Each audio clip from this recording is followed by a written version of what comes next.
ugly sweater party, a deadly tradition. Lana knocked on the door of her new friend's house, heart fluttering with excitement.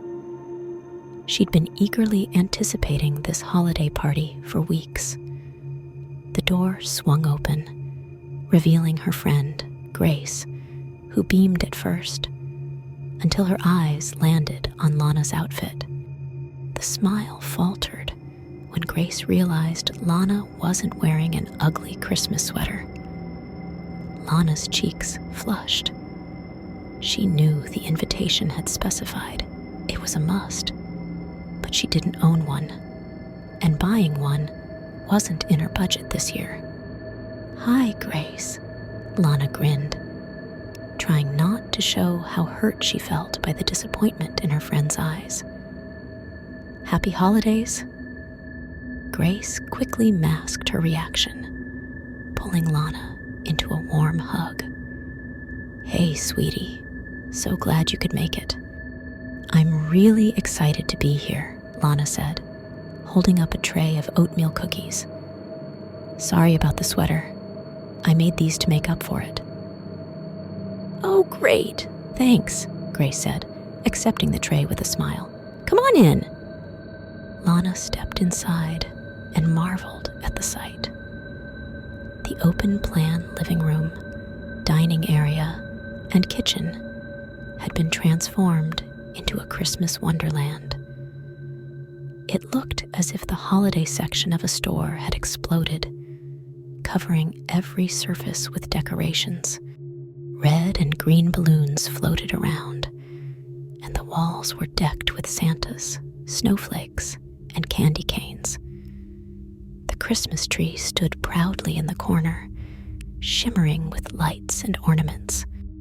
"Wow, Grace, this place looks amazing," Lana gushed as they approached the kitchen table, laden with appetizers and desserts. "Thanks," Grace replied, making room for the cookies among the festive treats. As Lana looked around, she noticed something strange. The room had gone quiet. Partygoers, who had been laughing and chatting moments before, were now glaring at her. The air felt tense, and Lana shifted uncomfortably. "Is something wrong?" she asked. "Yes," Grace said, her tone suddenly solemn. "There is." "What? Is it the cookies? Should I have made something different?" Lana asked, her voice wavering. "No, it's not the cookies," Grace said flatly. "It's your sweater, or rather, your lack of one." "What do you mean?" Lana forced a laugh, hoping this was some sort of joke. "It's an ugly sweater party, Lana," Grace explained, gesturing to the crowd. "Everyone else is wearing one.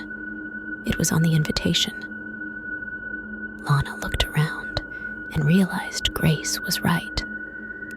Every single guest was dressed in a tacky, over-the-top Christmas sweater, except for her. She swallowed hard, her laugh coming out shrill and nervous. Was it just her imagination? Or were the guests edging closer? "I'm really sorry, Grace," Lana stammered, tugging at her plain green sweatshirt. "I didn't realize it was so important. I wanted to wear one, but I couldn't afford it. I figured this was close enough. It's green, after all, kind of festive." A large man in a golden sweater, adorned with reindeer and snowmen, stepped into her personal space. He wasn't the only one. A woman in a sequined snowflake sweater was glaring at her too, her expression twisted with anger. "I'm sorry, Lana," Grace said, her voice filled with regret. "But you should have followed the rules." "Maybe I can leave?" Lana suggested, trying to back away, but the crowd was closing in. The big man grabbed her arm. "What are you doing? Let me go," Lana cried out in fear.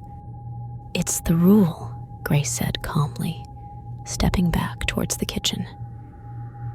Anyone not wearing an ugly sweater must be dealt with. What?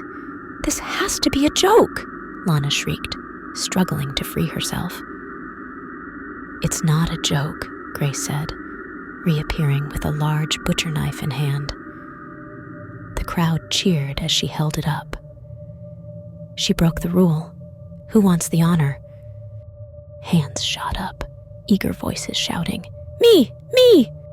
A teenage boy was chosen. He stepped forward, taking the knife with a grin that sent chills down Lana's spine. "Grace, please," Lana begged as the boy approached, knife glinting in the Christmas lights. "This can't be real." "Sorry, Lana," Grace said, almost tenderly, as the boy raised the knife. "We have to follow the tradition.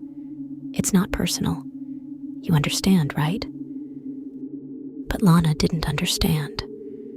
She barely had time to scream before the knife came down. If you enjoyed this story, leave a like and subscribe to the channel so you don't miss the next ones.